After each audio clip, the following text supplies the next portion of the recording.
I don't know if you guys saw the title that I posted to the website or anything, but the title of choice is Why Holden Caulfield Would Rather Have a Horse, and the answers to other ubiquitous and important life questions that preoccupy your mind.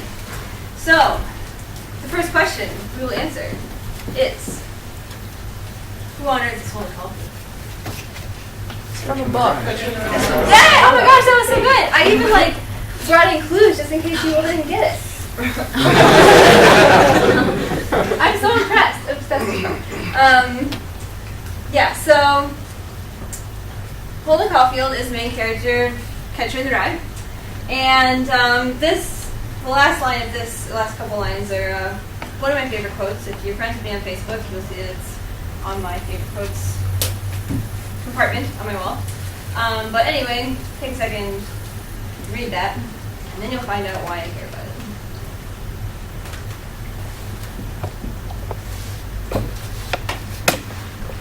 Okay, so Holden likes horses, and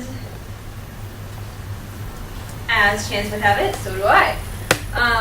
I've been a competitive equestrian since I was 5, so, oh my gosh, I'm so old. 17 years, I guess. And I have traveled all over the country, competing and riding many, many dozens of horses and falling off several in the process.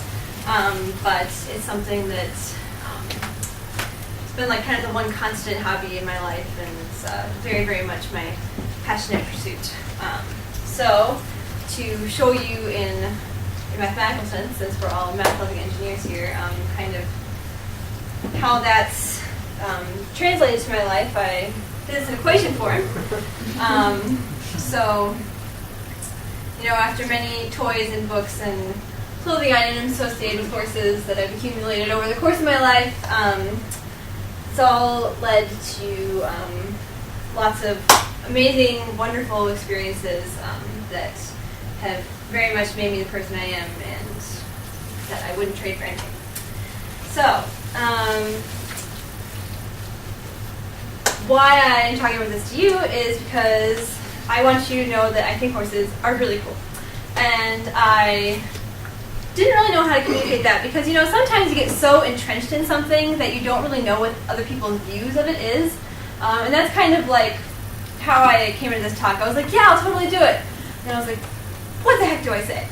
So I posted something to my Facebook wall, and I said, hey, friends, how should I talk about horses for 20 to 30 minutes in front of people who may not have any interaction with them whatsoever? So these are some of the responses that I got.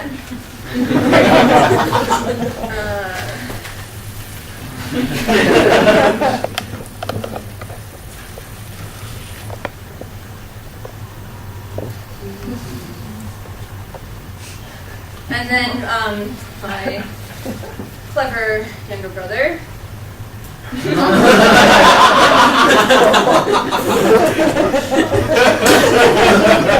I decided against that one.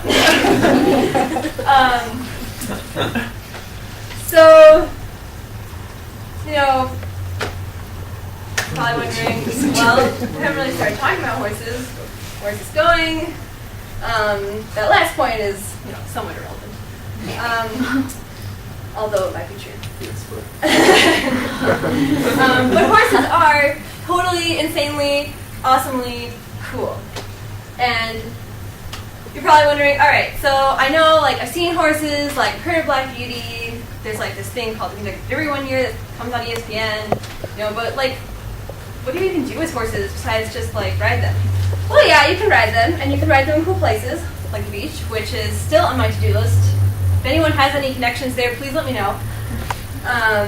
You can also jump them. You probably, encountered this somewhere in culture. Horse jumping is not a, humongous sport, but it's there. You can race, which I'm not a huge fan of. A lot of horse racing is done when the horses are like 2 and 3 years old, and like their bone structure isn't fully developed. So I think it kind of puts their skeletal system at an unnecessary level of stress. But they really are incredible athletes. So that part, at least, is to be appreciated. You can drive them, like this little munchkin guy here. There's something called vaulting, which is kind of like gymnastics on horseback, and these people must be insanely strong. And those horses must be incredibly talented, because let me tell you, like the horses that you'll get if you go like take lessons at a stable would not put up with that. If you have people think if you were going around, these horses go around in a circle and people perform tricks on their backs. Like if you didn't know who these people were and someone told you to go around in a circle while they threw each other up in the air on your back, I would kind of wonder about that. But it works for them. There's also, since horses are a big part of human history, there's a lot of regalia and costume and kind of traditional events that are put on. If you ever see a Civil War enactment, horses might be a part of that. This happens to be an Arabian costume, and you can see it's quite elaborate, probably very expensive.